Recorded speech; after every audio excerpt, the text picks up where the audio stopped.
Boko Haram started because we protect them. Those are not just words from a newspaper or a random rumor. They came directly from Nigeria's Chief of Defense Staff, General Christopher Musa. Let that sink in for a second. Boko Haram started because we protected them.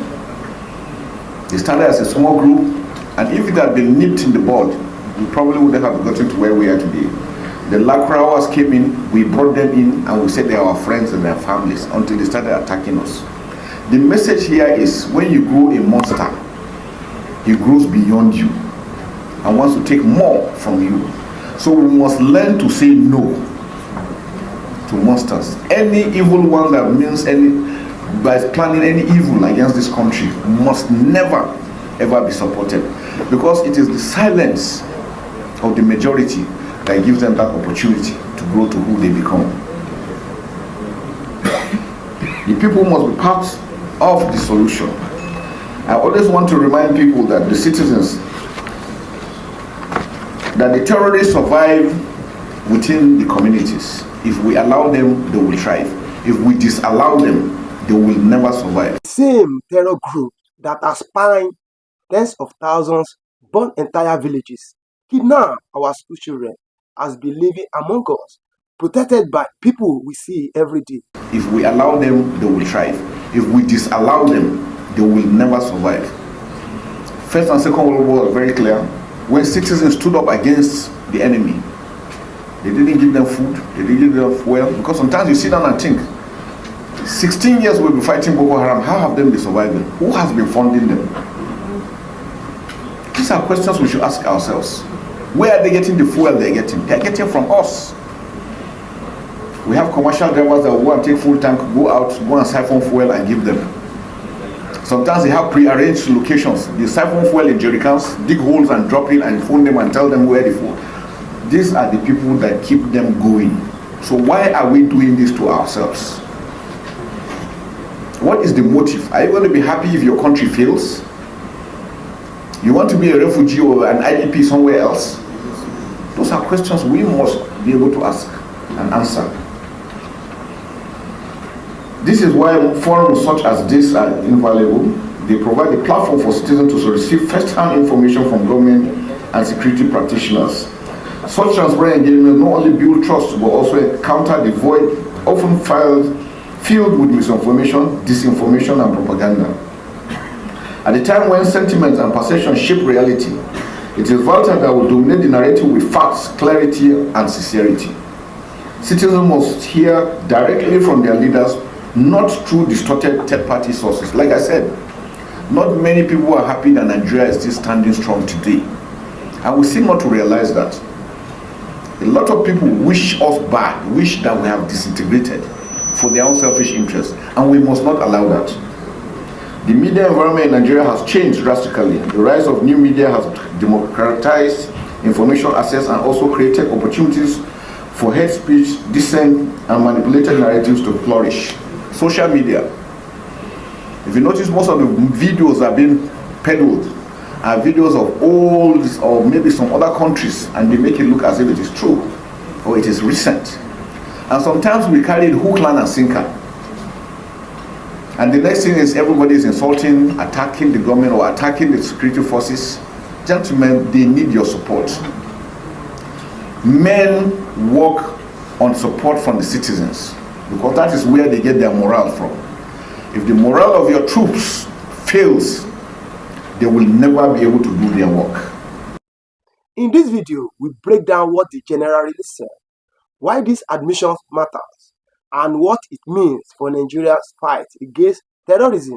Grab a share, stay with us to the end, because the truth in this video, it is the kind of truth that some people don't want you to hear. Before we go deep, hit that like button, subscribe, turn on the notification bell so you never miss both stories like this. Who is General Christopher Musa?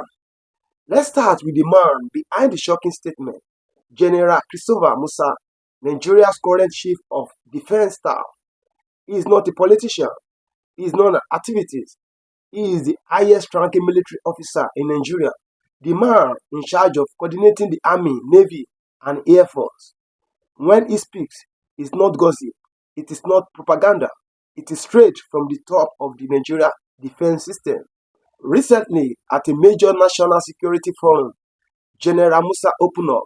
He said something many Nigerians feared was true, but never thought the military would admit publicly. He said, and I quote, Boko Haram didn't just start like that. It started with people living among us, and people were protecting them. Now, let's break that down. He wasn't talking about criminals hiding in the bush. He wasn't even talking about foreign invaders. He was talking about Nigerian regular people who know or unknowingly shatter Boko Haram members. Dangerous beginning of Boko Haram. To understand the weight of that statement, we must rewind. Boko Haram didn't begin with bombs, guns. It began as a religious movement in Borno State, early 2000. Their name, Boko Haram, literally means Western education is forbidden. At first, they preached, then they started rejecting Nigerian laws. Then came the attacks. But before all that, they were seen by many in their community as religious leaders, preachers, even freedom fighters. And because they were no faces, because they were one of us, people protected them, they gave them shelter, refused to report their movements, let them grow in numbers and influence. And by the time Nigeria saw the real danger, it was too late. What started as a group of preachers turned into the most feared terrorism organization in West Africa. Do you remember the early days of Boko Haram in your community? Did people take them seriously at first? Drop your thought in the comments. We want to hear from you. The chief of defense asked a painful question. Why did we protect them? And now we must answer it. Here is the truth. There were many reasons why Boko Haram was protected. Reason one, fear. Some people were too scared to report them. They knew if they said anything, their life would be in danger. So they stayed silent. Reason two, ignorance. Others didn't know dangerous Boko Haram would become. They thought it was just a religious group. They didn't understand the sign of radicalization. Reason three, religious loyalty.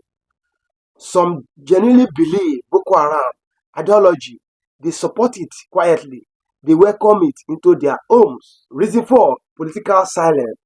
Let's not lie. In the early days, some politicians were silent. Why? Because Boko Haram wasn't affecting their areas.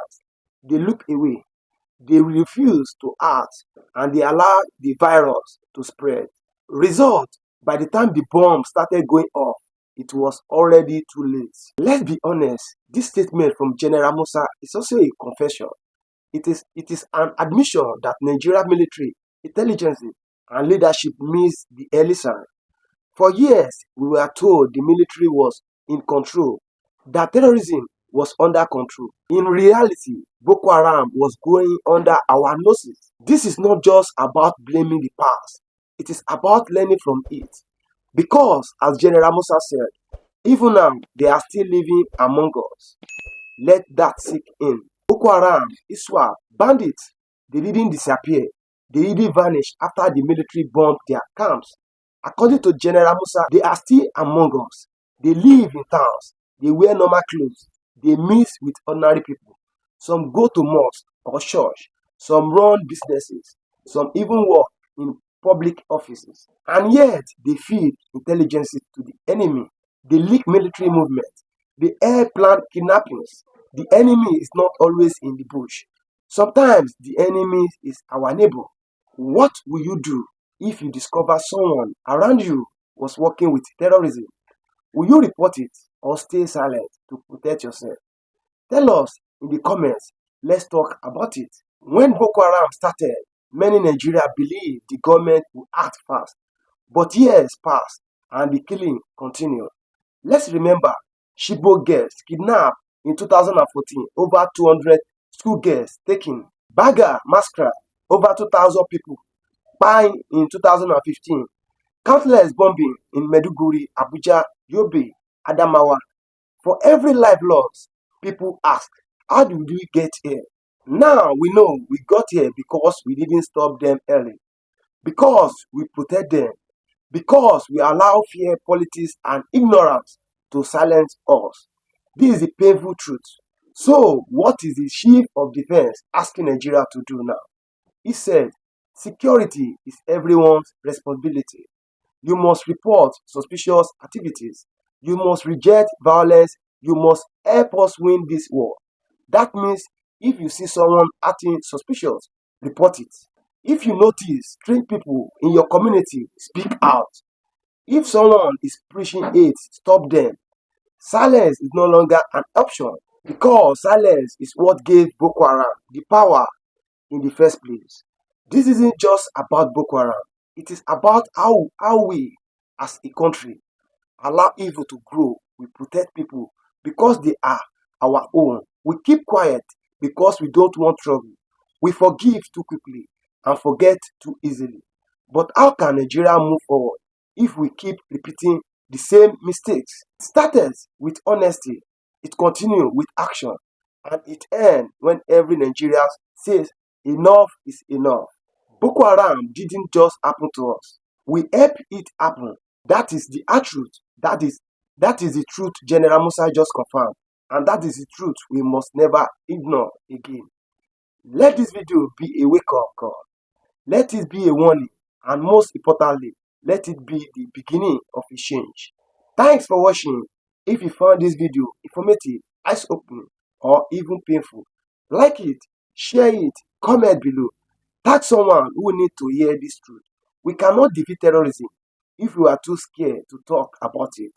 And if you haven't already hit that subscribe button and turn on the notification bell, we bring you the truth unfiltered, uncensored. Until next time, stay informed, stay safe, and always speak up.